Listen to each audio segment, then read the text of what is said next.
సామెతలు 30:18 ఏంటంట?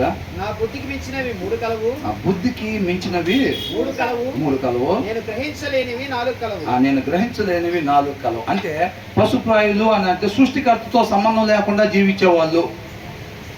అర్థమవుతుందండి? సృష్టికర్తతో వాళ్ళకి సంబంధం ఉండదు, ఆయనకి గూర్చిన జ్ఞానం ఉండదు. అందుకనే మొదటి 2 వచనాల్లో ఏమనుంది? మనుషుల్లో నా వంటి పశుప్రాయుడు లేడు, దేవుని గూర్చిన జ్ఞానం నాకు లేదు. అంటే దేవుని గూర్చిన జ్ఞానం లేకపోతే, వాళ్ళ హృదయాల్లో వాక్య సారాంశం లేకపోతే, వాళ్ళు మనిషిగా పుట్టి కూడా వాళ్ళు ఎలా జీవిస్తున్నట్టు? పశుప్రాయులుగా జీవిస్తున్నట్టు అని అంటున్నాడు అనమాట. ఆ జ్ఞానం లేకపోతే వాళ్ళకి ఆశ్చర్యాన్ని కలిగించింది. ఏంటంటే అది నా బుద్ధికి మించినవి అది అనుభవం చేసుకోవాలండి. ఏంటంట? బుద్ధికి మించినవి. వీళ్ళు ఏమనుకుంటారంటే సృష్టికర్తతో సంబంధం లేకుండా ఉండేవాళ్ళు నాకు మొత్తం తెలుసు, నాకు మొత్తం తెలుసు. యోబు ఏమన్నాడు? నేనే తప్పు చేయలేదు, నాకెందుకు శ్రమలు రావాలి, అసలు నేను దేవుడితోనే వ్యాజ్యం ఆడాలి, నేను నీతిమంతుడిని అని చెప్పి దేవుడితో వ్యాజ్యం ఆడాలి అంటున్నాడు. తన స్థాయి మర్చిపోయి దేవుడితో వ్యాజ్యం ఆడాలని అంటున్నాడు. శ్రమలు ఎందుకు వస్తాయి? యోబుకి అర్థం వల్ల. అది యోబుకి నేర్పించాడు, అట్ ద సేమ్ టైం మనందరూ కూడా నేర్పించాడు. అవునా? కాబట్టి ఏమంటున్నాడు? ఆ బుద్ధికి మించినవి 3 కలవు, నేను గ్రహించలేని 4వది కూడా కలదు అని అంటున్నాడు. అదేంటంట? అంతరిక్షమున పక్షిరాజు జాడ. మనకు తెలిసిద్దండి. ట్రైన్ ఎటు పోయితే చెప్పగలుగుతాం మనం. ట్రైన్ ఇట్లా వస్తుంది అనుకోండి, ట్రైన్ ఇట్లా వస్తుంది, ట్రాక్ అటు తిప్పి అట్లా ఉంది. ఇప్పుడు ట్రైన్ ఇట్లా వస్తుంటే మనం పక్కన ఉంచుంటున్నామా లేదా? ఎందుకని? అది ఇటు రాదని తెలుసు కాబట్టి అది అటు నుంచి అటు వెళ్ళింది కాబట్టి. మనం రోడ్డు పక్కన ఉంటున్నామా లేదా? మరి బస్సులు కార్లు తిరుగుతూ ఉంటాయి కదా, మరి రోడ్డు పక్కన ఎలా ఉంటున్నాం? అవి అటు రావు కాబట్టి, అవి రోడ్డు మీదనే వెళ్తాయి కాబట్టి. మరి అసలు పక్షిరాజు అంతరిక్షంలో ఇప్పుడు పైన తిరిగే గద్దకి దారి కనపడిద్దా? పోనీ అది వెళ్ళిన దారిలో మళ్ళీ వెనక రావడానికి గుర్తుండిద్దా? మరి అది ఎట్లాగా అసలు ఎట్లాగా జీవిస్తుంది? అవి చూస్తుంటేనంట ఆగురికి ఆశ్చర్యం కలుగుతున్నాను. వండర్ఫుల్గా ఉందన్నమాట, అద్భుతంగా ఉంది చూస్తుంటే. నాకు ఇవి చూస్తుంటే అది ఎంత ఉంటుంది అసలు గ్రద్ద? దానికి అసలు ఆ ప్లేసులో ఎట్లా దొరుకుతుంది? అది ఏం చేసిద్ది? ఎక్కడ ఆహారం దొరికితే, ఎక్కడ కోడి పిల్లలు దొరికితే చూసుకుంటూ వెళ్ళిపోతూ ఉంటుంది. ఎటు దొరికితే అటు వెళ్ళిపోతూ ఉంటుంది. తర్వాత దాన్ని పిక్ చేసుకున్న తర్వాత అది వచ్చిన దగ్గరికి ఎట్లా వెళ్ళిద్ది? దారి ఎలా తెలుస్తుంది అసలు దానికి అని అంటున్నాడు. అర్థమవుతుందండి? అవన్నీ కూడా ఆశ్చర్యం కలిగించే విషయాలు. మనం ఆయనతో సంబంధం కలిగి ఉండాలి ఎప్పుడు. ఆయన జ్ఞానం, ఆయన వివేకం కలిగి జీవించాలి ఎప్పుడు కూడా. దాని గురించి చెప్తున్నాడు అనమాట. ఆయనతో సంబంధం లేకుండా జీవిస్తున్నావా? ఆయన జ్ఞానం లేకుండా జీవిస్తున్నావా? మన సొంత ఇష్టాన్ని నెరవేర్చుకునే వారంగా మనం ఉంటాం అనమాట. అందుకనే అంటున్నాడు. తర్వాత ఏమంటున్నాడు? బండ మీద సర్పము జాడ, నడి సముద్రమున చూసారా? బండ మీద అంట సర్పం జాడంట. దానికి దారి కనపడింది అక్కడ, దానికి కూడా దారి కనపడదు. తర్వాత ఏమంటున్నారు? వెనకాల ఓడ వెళ్ళేటప్పుడు అది ముందుకు పోతా ఉంటుంది, ఆ వెనకాల దారి క్లోజ్ అయిపోతూ ఉంటుంది. మళ్ళీ అది ఎక్కించిపోయిందో కూడా మనం గుర్తుపట్టలేము అసలు. అర్థమవుతుందండి? చుట్టూ సముద్రమే ఉంటుంది, అది వెళ్ళాల్సిన ప్లేస్కి వెళ్ళిపోతూ ఉంటుంది అది. ఇవన్నీ చూసేటప్పుడు అంత ఆగురికి చాలా ఆశ్చర్యంగా ఉంది అని అంటున్నాడు. కాబట్టి ఆయనతో సంబంధం లేకుండా మనకు మనంగా జీవించే వారంగా ఉండకూడదు. వాటి దారులు ఎలాగైతే విడిచిపెట్టకుండా, దారి లేకుండా ఎలాగైతే క్లోజ్ చేసేసుకుంటూ ఉంటాయో, కొంతమంది ఏం చేస్తారు? వాళ్ళ తప్పుల్ని కవరింగ్ చేసేసుకుంటూ ఉంటారు. దానికి దారి ఎలాగైతే చేసిన పని అంటే వెళ్ళిందా లేదా? వెళ్ళి అక్కడ అచ్చు కనపడుతుందా? అచ్చు కనపడకుండా ఏమవుతుంది? షిప్ నీళ్ళల్లో వెళ్తుంది కదా, షిప్ నీళ్ళల్లో వెళ్ళిన తర్వాత ఆ దారి కనపడుతుందా మనకి? వెనకాల కనపడుతుంది. ఏమవుతుంది? మూసేసి అలా పోనట్టే ఉంటుంది, పోనట్టుగానే ఉంటుంది. కొంతమంది ఏం చేస్తారు? తప్పుడు పనులు చేసి ఏం చేయని వాళ్ళలాగా, praise that brother, praise that sister, వాక్యం చదివారా, మనల్ని అడుగుతారేమో అని మనం ఏం చేస్తాం? మనల్ని అడుగుతారేమో అని చెప్పి ముందే మన అవసరాలను అడిగేస్తే అయిపోయింది. ముందే మన అవసరాలను అడిగినప్పుడు ఏమైంది? మనం చదువుతున్నాం అనుకుంటారు, ఇవాళ అడిగాడంటే ఇట్లాగే ఎంత చదువుచ్చి ఉంటాడేమో, ప్రార్థన చేసుకుంటున్నారా అన్నాడండి, ఏం ప్రార్థన చేసుకుని వచ్చి ఉంటాడు అని అనుకుంటారు కదా జనరల్గా. అందుకని మనం ఏం చేస్తాం? చదవకుండా వచ్చి చదివినట్టుగా సిల్వర్ కోటింగ్ వేస్తాం పైన. అవునా కదా అండి? కవరింగ్ అన్నమాట. తప్పులు అన్ని కూడా కవరింగ్ చేసుకుని వచ్చేది. తర్వాత ఏమంటున్నారు ఇంకా, కన్యకతో పురుషుని జాడ. చూసారా, అటో కుటుంబం ఇటో కుటుంబం కాపలా ఉంటుంది, వాళ్ళిద్దరు మాత్రం లేచిపోతారు, వెళ్ళిపోతారు తెలియదు. ఇంటికి తాళాలు వేస్తారు. వీళ్ళు ఇంటికి తాళాలు వేసి ఉంటే వాళ్ళు కూడా అవసరం అయితే నలుగురు కిరాయి రోడ్డుని కూడా గేట్ కాడ కాపలా పెడతారు. లోపల అమ్మాయి ఉండదు, ఈ ఇంట్లో అబ్బాయి ఉండదు. అవునా కదా? మరి చూడండి వాళ్ళు ఎట్లా ఉంటారు. వాళ్ళు ఏం చేస్తారో మనం క్యాచ్ చేయలేము అసలు. అట్లా ఉండిద్ది అన్నమాట పరిస్థితి.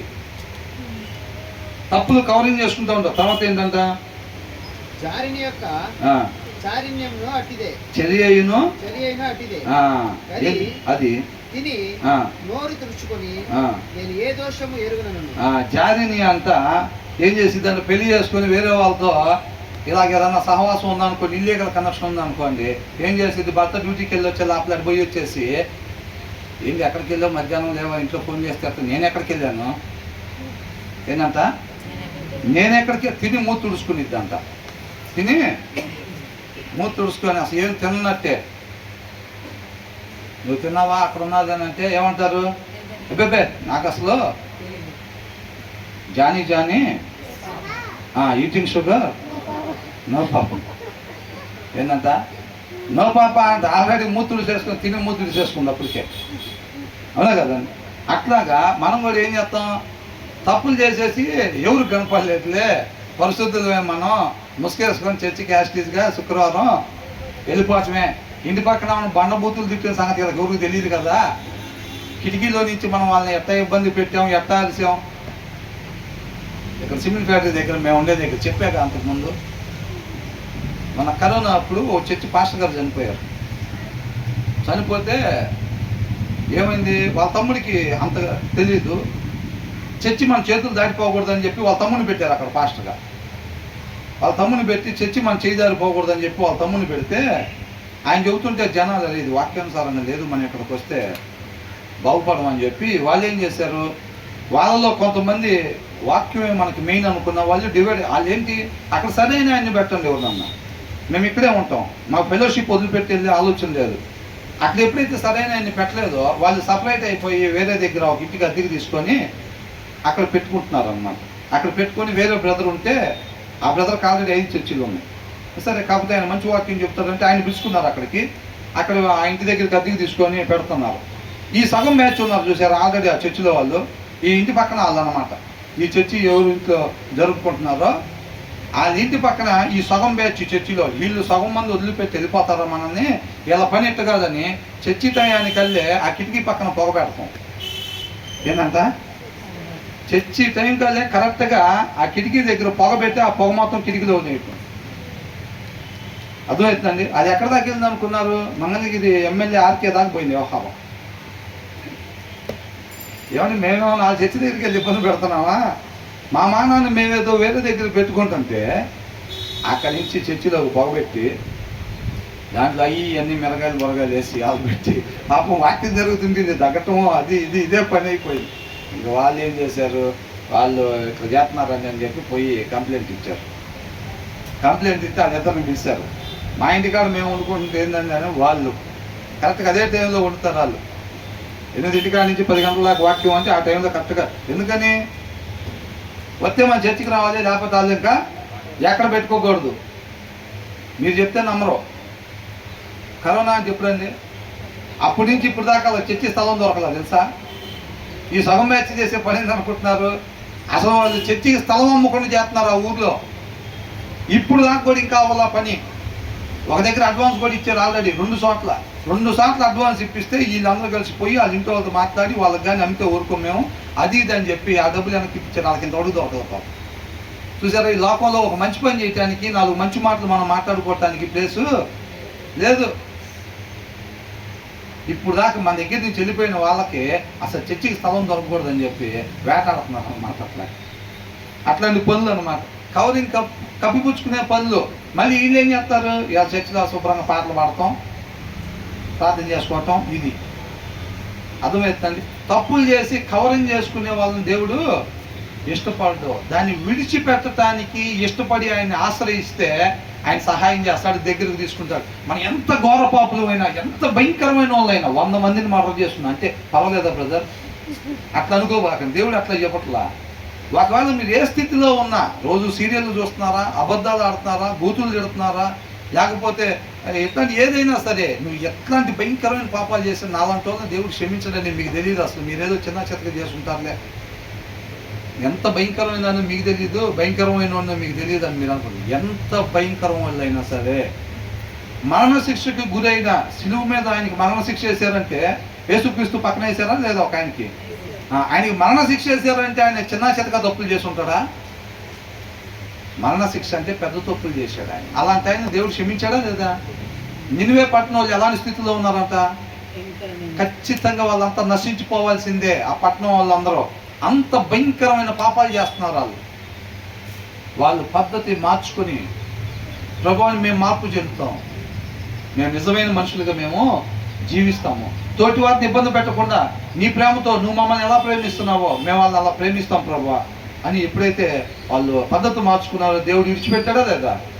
విడిచిపెట్టి దగ్గరకు తీసుకున్నాడు అన్న. సరి చేసుకోవటానికి ఇష్టపడితే దేవుడు దగ్గరకు తీసుకుంటాడు. మనం ఏ స్థితిలో ఉన్నా, ఎలాంటి వారు అయినా సరే, దేవుడు మనం సరి చేసుకొని దాన్ని విడిచిపెట్టడానికి ఇష్టపడితే దేవుడు దగ్గరకు తీసుకుంటాడు. దాన్ని జ్ఞాపకం పెట్టుకోవాలి మనం ఏ స్థితిలో అయినా సరే. అర్థమవుతుందండి? ఇప్పుడు ఇస్కరియోతు యూదా స్వయంగా యేసుక్రీస్తు వారిని నమ్మేశాడు. అది మామూలు విషయం కాదు, అవునా?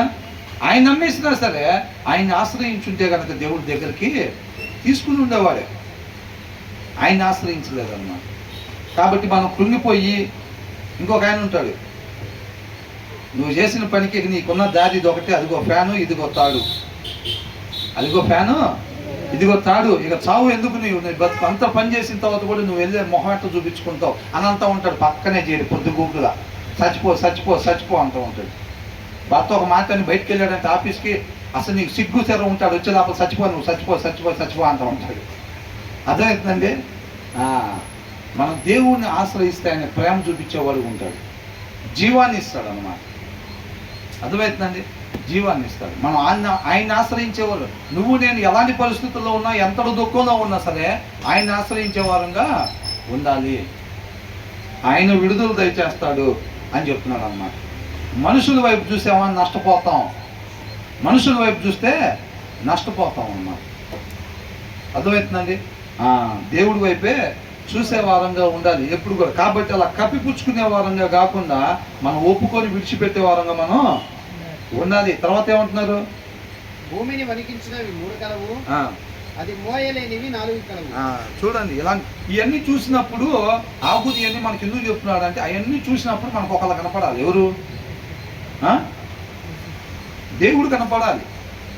అర్థమవుతుందండి? దేవుడు కనపడాలి. నిజంగా సృష్టికర్త ఒక ఆయన ఉన్నాడు. అవి మనుషులు చేసేవి కాదు, మనుషుల వల్ల అయ్యేవి కాదు అనేది మనకు ఒకటి జ్ఞాపకం రావాలన్నమాట. సృష్టికర్త ఒక ఆయన ఉన్నాడు, మనం ఆయనతో సహవాసం కలిగి ఉండాలి అనేది తెలియాలి. తర్వాత ఏమంటున్నారు? భూమిని వణుకుంచిన 3 కలవు, అది మోయలేనివి 4 కలవు. అవేమనగా రాజరికంలోకి వచ్చిన దాసుడు, కడుపు నిండా అన్నముద్దిని కలిగిన మూర్ఖుడు, కంటకురాలయ్యుండి పెళ్లి అయిన స్త్రీ, యజమానురాలికి హక్కుదారుడైన దాసి. చూసారండి, ఇక్కడ ఏంటంట? భూమిని వణికించేయంట. అవేమనగా రాజరికమునకు వచ్చిన దాసుడు. ఒక దాసుడు ఒక రాజుగా అయితే, ఒక దాసుడు అన్నమాట. ఎలాగా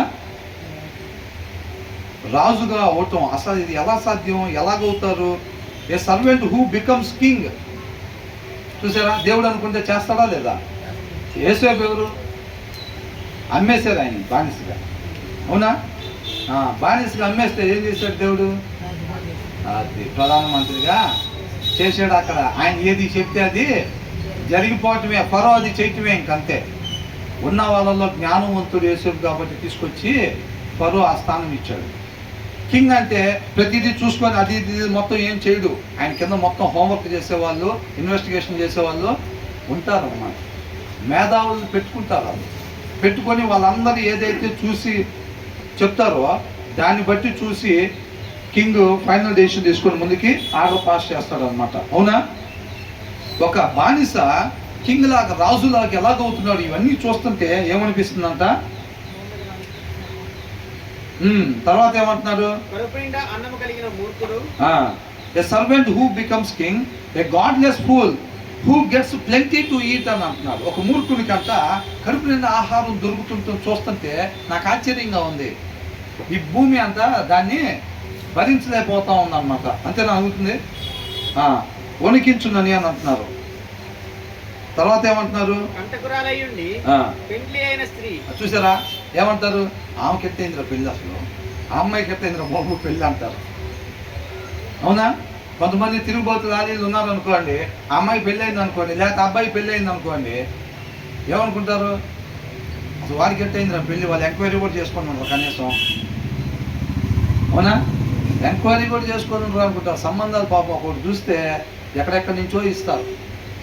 ఇలాగే మా ఊర్లో చక్కగా చదువుకున్న అమ్మాయికి ఇచ్చి పెళ్లి చేశారు. ఆ అబ్బాయి చూస్తే భయంకరంగా తాగుతాడు. వీళ్ళు ఒక 15 మంది కుటుంబాలు ఉన్నారు. ఆ విషయాన్ని దాచిపెట్టి ఆ అబ్బాయికి వేరే ఊర్లో నుంచి అమ్మాయిని, ఈ మ్యాట్రిమోనీలు అయ్యి వచ్చిన తర్వాత తెలియదు కదా పరిస్థితి. అవునా? ఆ చుట్టుపక్కల అందరూ కూడా వాళ్ళే 15 కుటుంబాలు ఎట్టగైనా సరే వాడికి పెళ్లి చేయాలని చెప్పి అనుకుంటున్నారు. ఆ వేరే అమ్మాయిని తీసుకొచ్చాడు సంబంధాల్లో. ఒక 500, 1000 రూపాయలు, 2000 ఇస్తే వాళ్ళు తీసుకొస్తారు కదా.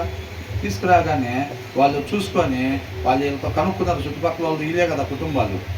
కనుక్కొని నెంబర్ 1 అండి, జాతిరత్నం దొరకదు అసలు, మీకు ఆలస్యం చేశారంటే తన్నుకుపోతారు ఎవరో ఒకళ్ళని వీళ్ళు తప్పుడు ప్రచారం చేశారు. తప్పుడు ఎంక్వైరీ చేయగానే వాళ్ళు హుటాహుటిని వెళ్ళిపోయి అర్జెంటుగా మనం ఆలస్యం చేస్తే సాయంత్రం కల్లా ఆ అబ్బాయి వేరే వాళ్ళు తన్నుకుపోతారంట, అది ఇది అన్నట్టు చేస్తే ఎమ్మటే ఆమెకి ఇచ్చి వివాహం చేశారు. వివాహం చేసిన కాడి నుంచి తాగి ఆలయాలు పడిపోతున్నారు. ఆ అమ్మాయి పని ఏంటంటే ఎవరో ఒకరు చెప్తే పోయి తెచ్చుకోవటం. అర్థమైందండి? మా అక్కడ పడిపోయాడు మీ ఆయన అంటే పోయి తెచ్చుకోవటమేనమాట అమ్మాయి పని. అంత భయంకరమైన పరిస్థితి. ఆ అమ్మాయి ఏదో ఊహించుకొని ఉంటుంది, వివాహం అంటే ఇట్లా ఉంటుంది అట్లా ఉంటుంది, మేము ఇద్దరం కలిసి చక్కగా వెళ్ళటం, తర్వాత పిల్లలు వాళ్ళిద్దరికి కావాల్సినవి తెచ్చుకోవటం, వాళ్ళకి పెట్టడం, స్కూల్ డ్రెస్ వేసి లూజ్ నెక్కర్ వేసి వాడికి ఎట్టాగట్ట బెల్ట్ టైట్గా వేసి కట్టడం, ఇవన్నీ చాలా ఊహించుకొని ఉంటుంది. తర్వాత ఎక్కడికి వచ్చిందో అదేముంది పరిస్థితి, అంతా చీకటమయం అయిపోయింది. అర్థమవుతుందండి? చివరి దాకా మార్పు చెందని పరిస్థితి అయిపోయింది అమ్మ. ఎన్నోసార్లు ప్రయత్నం చేసింది. ఒకసారి అయితే ఆ 15 మంది కుటుంబాల మీద కేసు పెట్టింది అమ్మ. వాళ్ళు ఏమంటున్నారు అంటే, అసలు ఎంతకాని తాగుబోతూ కొడుకులు ఉంటే తల్లికి వాడు పోయి వాళ్ళ ఇంటికాడ పడినా వీళ్ళు ఇల్లు అనుకుని వాళ్ళ తలుపులు కొట్టినా సరే వీళ్ళు ఏమంటారు, తప్ప కాదండి అది. ఎవరు తాగమన్నారు? మరి వాళ్ళ ఇంట్లో ఎవరు లేరు కాబట్టి ఆడపిల్లలు ఎవరు ఉన్నారు, పోయి వాళ్ళ తలుపులు కొడతాడు. ఏమేమనిది అమ్మ చూసుకోలేదు, ఏదో ఒక చుక్క తాగాడు అనుకో, పొరపాటును కొట్టాడు అనుకో తలుపు, అంత మాత్రం కేసు పెడతారు. కేసు పెట్టక ఏం చేస్తారు? తలుపు కొట్టి తాగాడు పోయి మీద పడ్డాడు అనుకోండి, ఏదో మీద పడ్డాడు అనుకో, అంత మాత్రం కేసు పెడతారు. ఇక పెట్టక ఏం చేస్తారు?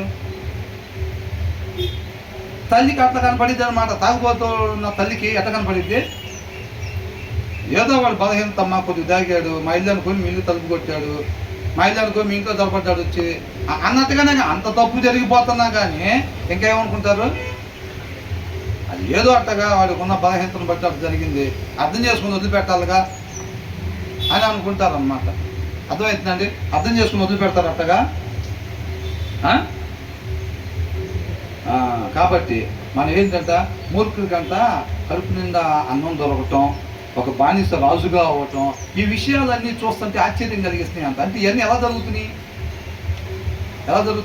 దేవుడు వదిలిపెట్టేశాడని ఒక వ్యక్తిని ఏమైంది, విపరీతంగా డబ్బులు సంపాదించుకుంటాడు. అవునా? సంపాదించుకుంటాడా లేదా? సంపాదించుకుంటాడు. రేపు ఎటు వెళ్తాడు? అందుకే నేను చెప్పినప్పుడు మనం సరి చేసుకోవడానికి ఇష్టపడాలన్నమాట. ఆయన వదిలిపెట్టేశాడంటే ఆ స్థితి భయంకరం అన్నమాట. వదిలిపెట్టేశాడని అర్థమైంది. మనం మోసాలు చేసుకుంటూ వెళ్ళిపోతూ ఉంటామండి. అర్థమవుతుందండి? తర్వాత ఏమంటున్నారు,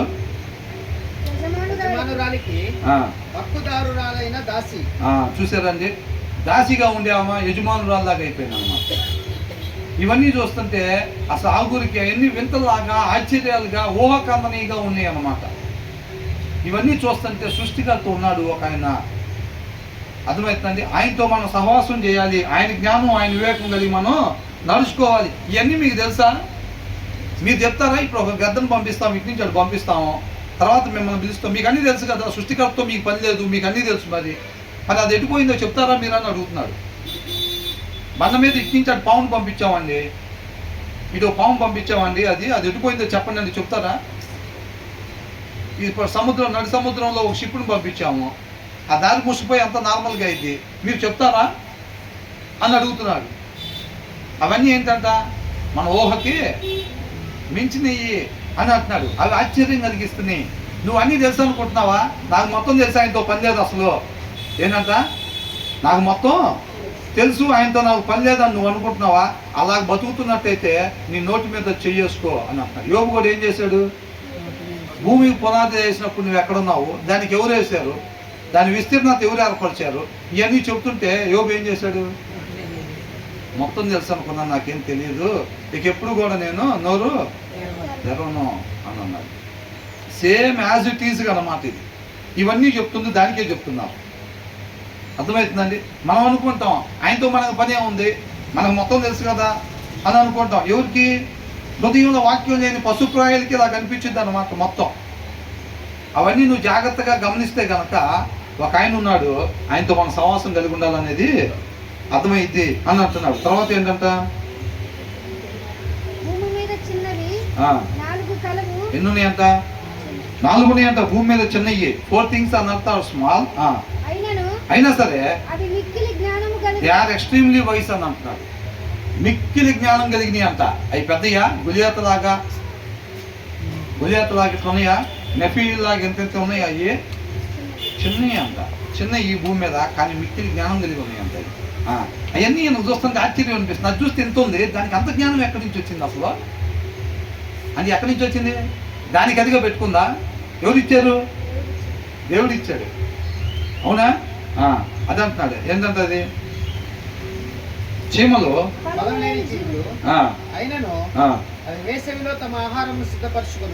అది వచ్చే నెలకు కావాల్సింది మనం సమకూర్చుకోం. బియ్యం మొత్తం అయిపోయిన దాకా మనం 2 పూటలు బయట తెచ్చుకొని తిన్న తర్వాత బియ్యం తెచ్చుకునేది. బియ్యం అయిపోతాయి ఆల్రెడీ, మొత్తం అయిపోయి ఆ పూట వండుకోవటానికి లేని దాకా కూడా మనం అట్టగే ఉంటాం.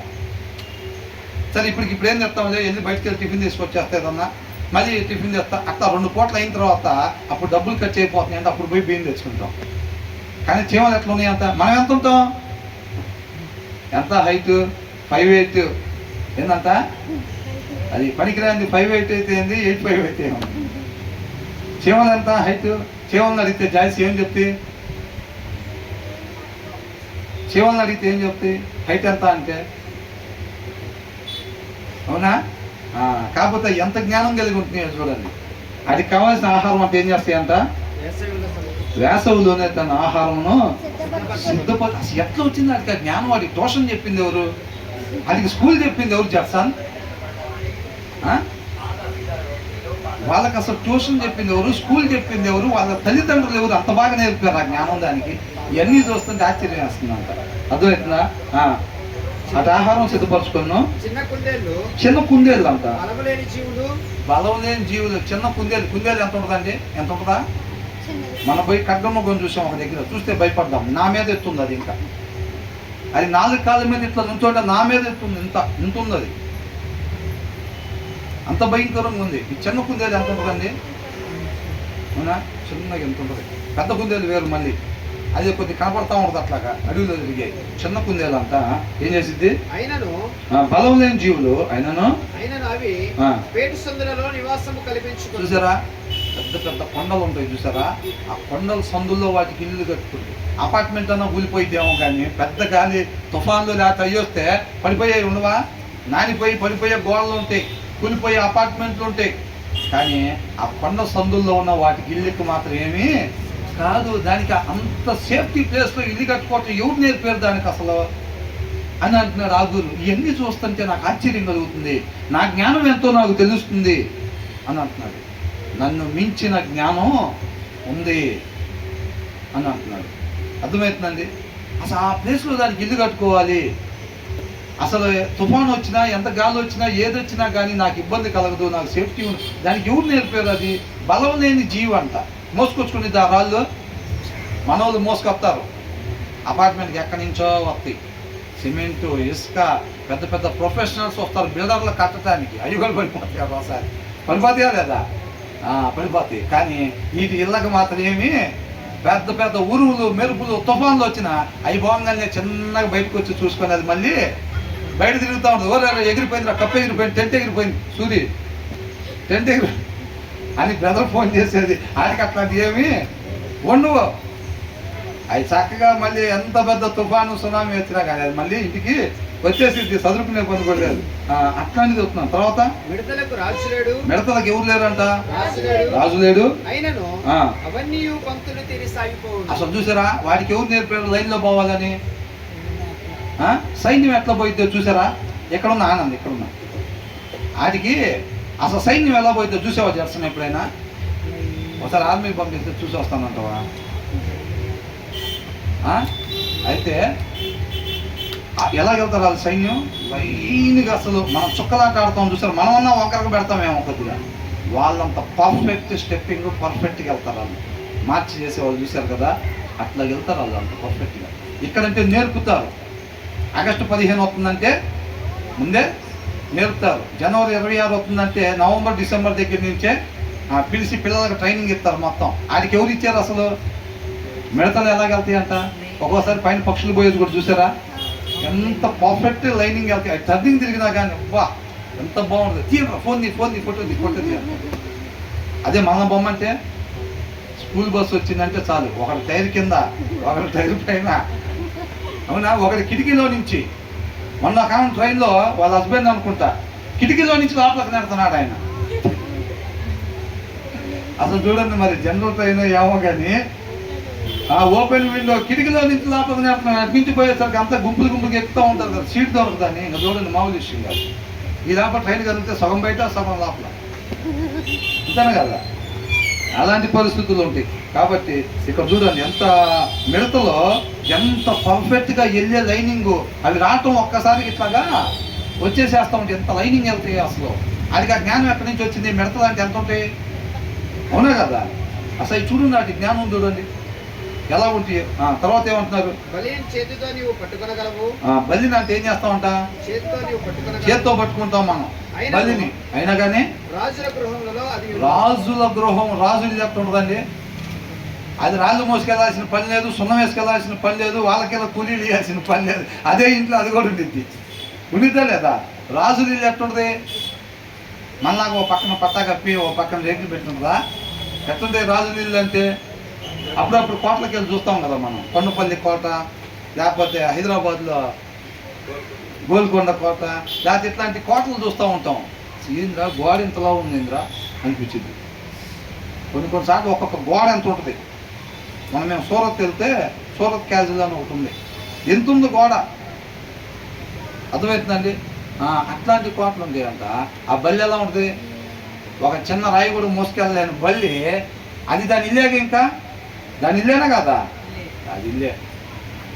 రాజన్న పైన సీలింగ్ మీద తిరగలేడు, కట్టించుకుంటాడు లేదు. అది సీలింగ్ మీద కూడా తిరిగింది, వాళ్ళ మీద కూడా తిరిగింది. ఆయన కింద మాత్రమే తిరుగుతాడు ఫ్లోర్ మీద, అది సీలింగ్ మీద కూడా తిరుగుతాడని అది.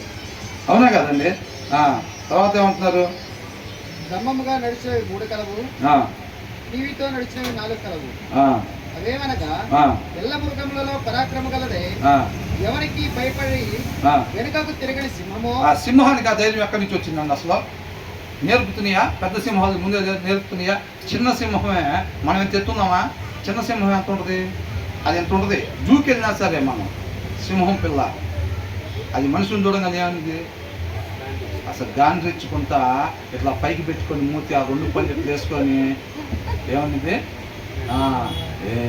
అంతా ఉంటుంది. అది ఎంత ఉంటుంది? ఎంత అది ఉండేది ఇక్కడి నుంచి ఎంత ఉంటుంది అది, అవునా? మనం ఎంత ఉంటాం?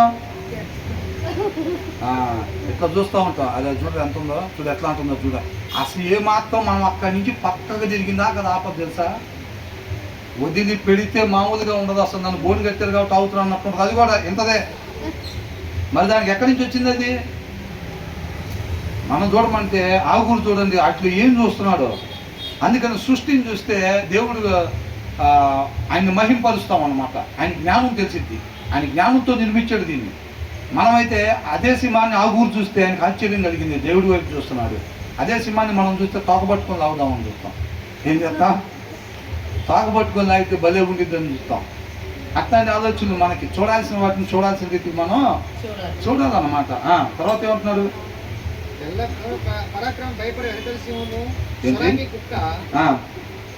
మిక్సింగ్ వెజ్ మిక్సింగ్ చేశాడు. తర్వాత ఏంటి? సొరంగి కుక్క, ఆ, మేకపోతు, ఆ, తన సైన్యములకు ముందు నడుచు రాజు. మేకపోతు కూడా చూసారా? అది ఎంత ఉంటుంది? అవునా? మనకన్నా చాలా తక్కువ హైట్లో ఉంటుంది, కానీ అది వస్తుంది మనమే పరిగెట్టాలి ఇంకెత్తేటట్టు. అవునా కదా?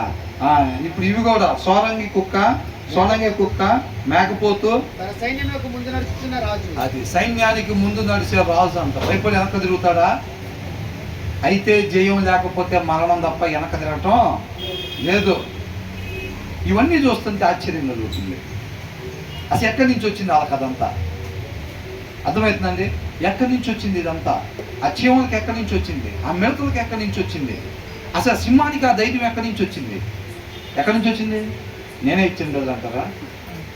నేనే ఇచ్చాను కదా. దేవుని దగ్గర నుంచి వచ్చింది అది. నా ఊహకు మించిన జ్ఞానం అది. నాకు ఆశ్చర్యాన్ని కలిగించేయి. అర్థమవుతుందండి?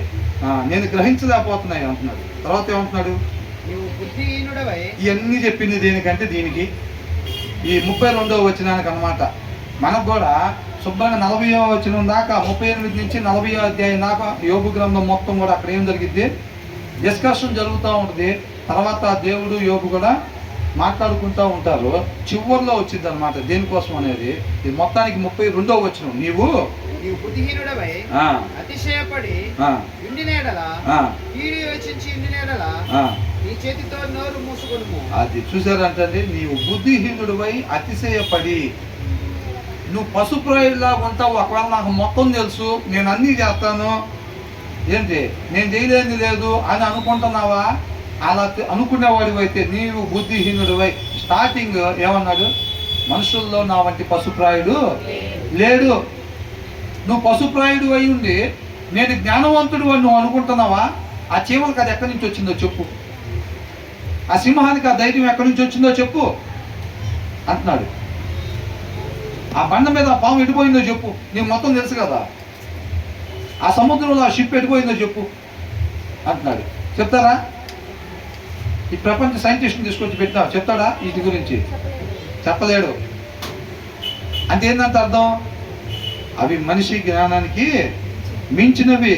నీవు బుద్ధిహీనుడవై అంటే హృదయంలో వాక్యం లేకుండా ఉండి, వాక్య సారాంశము గనక మన హృదయాల్లో లేకపోతే, అయినా సరే అతిశయపడుతున్నావేమో. ఒకవేళ అలాగ అతిశయపడేవాడివి అయితే గనక కీడు యోచించి రాబోయే దాన్ని నువ్వు గ్రహించుకుని, నువ్వు అలాగే పశుప్రాయుల్లాగా నాకు మొత్తం తెలుసు అనుకుంటా, నీకు నచ్చింది చేసుకుంటా వెళ్ళి నీ జీవితం కానీ ముగిసిందంటే రేపేమైంది? జాయిసి నరకానికి వెళ్ళిపోతాం.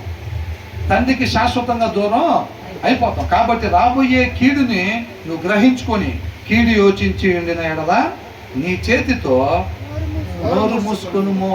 అంటే ఏంటంట, ఇక మీదట నీ యొక్క ఆ మూర్ఖత్వంతో నడుచుకోవటం ఆపేసేయి అంటున్నాడు. ఆ మూర్ఖత్వంతో నడుచుకోవటం ఆపేసేయి. ఆయన జ్ఞానం, ఆయన వివేకాన్ని వెతుకు. ఇప్పటి నుంచి అయినా ఆయన జ్ఞానాన్ని, ఆయన వివేకాన్ని వెతకటం అంటే శ్రద్ధ పెట్టి వాక్యం ఇప్పటి నుంచి అయినా చదువు. నాకు మొత్తం తెలుసాను అనుకోబాక. అర్థమవుతుందండి? మా వాడు స్కూల్కి పోతున్నాడు కదండి, చదువుతున్నాడు కదా. నేను ఎక్స్రే తీయాల్సి వచ్చింది, హాస్పిటల్కి వెళ్ళాను. అక్కడికి పోతే డాడీ ఇదేంటో తెలుసా, ఇది ఫలానా, ఏదో ఫార్ములా లాగా చెప్తున్నాడు, ఇది ఫలానా, ఆ రేస్ని అది ఇట్లా తీసుకెళ్ళి ఏదో చెప్తున్నాడు. మళ్ళీ ఇంకొకటి ఏదో, డాడీ ఇది వచ్చేసి ఫలానా, దానివల్ల చాలా డేంజరు, ఎక్స్రే కిరణాలు మన మీద పడితే అది అని అంటున్నాడు. ఆ రెండు చెప్పి నాకు మొత్తం తెలుసు అంటున్నాడు. నాకు మొత్తం తెలుసు అన్నాడు. అట్లా ఎప్పుడు అనుకోకూడదని. నేను అన్నిటి గురించి కాదు, నేను వీటి గురించి నాకు మొత్తం తెలుసు అంటున్నాడు. అర్థమవుతుందండి? నేను జ్ఞానిని కదా అని అనుకోనకూడదు. అలా అనుకుంటే ఒక మూర్ఖుడైనా సరే సులభంగా మారొచ్చేమో, కానీ నేను జ్ఞానిని అని అనుకునేవాడు క్షణం ఇట్లుంటాం, 4 క్షణాలు ఆడుకోవటం. అర్థమవుతుందండి? ఇదిగో మూర్ఖుడన్నా సరే నేర్చుకొని సరి చేసుకోవచ్చేమో, కానీ నేను జ్ఞానిని అన్నవాడు ఏం నేర్చుకుంటాడు? ఇంకా అదే మనం మొత్తం తెలుసు అన్నవాడు ఇంకేం శ్రద్ధ నిలుపుతాడు నేర్చుకోవడానికి? అవునా? అది నేను జ్ఞాని, నాకు మొత్తం తెలుసు అన్నవాడికి వినటానికి ఇష్టం, మనం నేర్చుకోవడానికి ఇష్టపడ్డాక అది అందుకనే మూర్ఖుడన్నా నేర్చుకొని సరి చేసుకోవచ్చులే కానీ నేను జ్ఞానిని కదా అని అనుకునేవాడంట సరి అవడు అని చెప్పి రాస్తుంది వాక్యం. అర్థమవుతుందండి? అలా నువ్వు అనుకోకుండా నీ మూర్ఖ స్వభావంతో నువ్వు నడుచుకుంటా నేను జ్ఞాని అని నువ్వు అనుకోబాక నీకు నాకు తెలియని విషయాలు చాలా ఉన్నాయి అని అంటున్నాడు. కాబట్టి అలా అనుకుంటే ఏమంటున్నాడు, నువ్వు బుద్ధిహీనుడు అయి ఉన్నట్టయితే ఇప్పటి నుంచైనా శ్రద్ధ పెట్టి వాక్యము చదువు అని అంటున్నాడు అనమాట. కీడు యోచించి ఉండిన ఎడల నీ చేతితో నోరు మూసుకొను. ఏమైందంట? పాలు తరచగా ఏం పుట్టిందంట? వెన్న పుట్టును. వచ్చిందా లేదా? చేస్తావా లేదా? హోంవర్క్ అంటారు. చెవు తిప్తే నొప్పి వచ్చింది. అదే ముక్కు మీద తిరిగితే బ్లడ్ ఏదన్నా బాల్ తగిలింది అనుకోండి, ముక్కు మీద బాల్ తగలంగానే బడబడ రక్తం కాలిపోయింది. అవునా? కంపల్సరీగా వచ్చిందా లేదా? ఆ ఒత్తిడి వచ్చిందా అయితే లేదండి అంటారా? కంపల్సరీగా పాలు తరచుగా వెన్న వచ్చిందా లేదా? అంటే నీలపాలు అయితే రాదు కదండి. ఇప్పుడు మన దగ్గర అమ్మే నీలపాలు ఉంటాయి కదా, 90% నీలపాలు ఉంటాయి ఎక్కువ, వాటిలో రాదు, ఎతికినా దొరకదు. అర్థమవుతుందండి? అలా కాకుండా ఒరిజినాలిటీ గురించి మాట్లాడుతుంది కదా బైబిల్ ఎప్పుడు కూడా. కాబట్టి అంట వెన్న పుట్టును, ముక్కు పిండగా రక్తం వచ్చును, దీని గురించి చెప్తున్నారు. ఇక్కడ ఏంటంట? కోపము రేపగా కలహములు పుట్టిన. అది కలహానికి రాకుండా వదిలిపెట్టదు. పాలు తలిసినప్పుడు వెన్న పుట్టిదా పుట్టదా?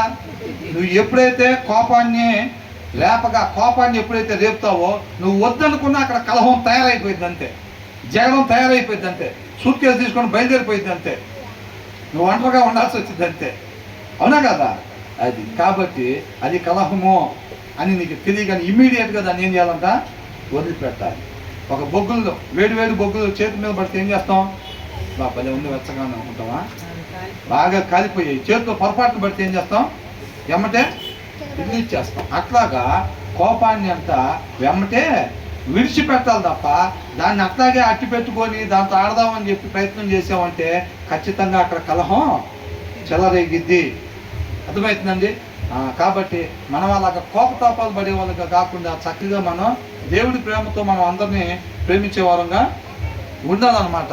అర్థమవుతుంది? దీన్ని ఎలాగైనా ముగించాలని డిసైడ్ అయ్యొచ్చు. అంటే చాలాసార్లు అట్లా వచ్చింది అనుకోండి, 98% ఫెయిల్ అయ్యా, ఈసారి ఎందుకో మరి సక్సెస్ అయ్యాం అన్నమాట. అర్థమైందండి? కాబట్టి మనం జ్ఞానిని కదా అని చెప్పి మనం అనుకోకూడదు. మనుషులుగా పుట్టి పశుప్రాయులుగా ఉండకూడదు. మనం మనిషిగా ఉండాలంటే దేవుడి జ్ఞానం, దేవుడి వివేకంతోనే అది సాధ్యం. కాబట్టి శ్రద్ధ పెట్టి వాక్యం అందరూ కూడా చదవాలి. ఆయన జ్ఞానంతో నడుచుకున్నప్పుడే మనం మనిషిగా జీవించగలుగుతాం. దేవుడికి మహిమ కలుగుతుంది.